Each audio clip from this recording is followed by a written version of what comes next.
तर चर्चा झालेली आहे, कसं नियोजन असणार आहे, पुढची लढाई कशी असणार आहे आरक्षण?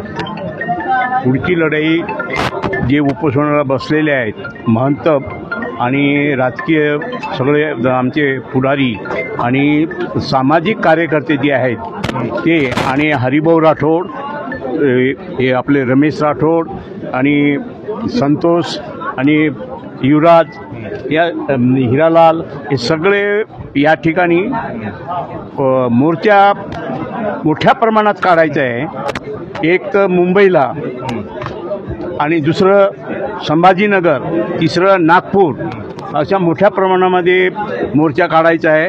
आणि हे मोर्चा जे आहेत ना ते आता थांबणार नाही, ह्याच्या पुढे दिवाळीच्या नंतर परत सुरू होणार आहे। साहेब, समाजात उत्साहाची लाट आहे आरक्षणासंदर्भात, दिल्लीला सुद्धा जाण्याची तयारी आहे। हो, दिल्लीला पण जाण्याची तयारी, कारण दिल्लीतून आम्हाला हे आरक्षण मिळणार। ते महाराष्ट्र सरकार फक्त ते हे देणार त्यांचं।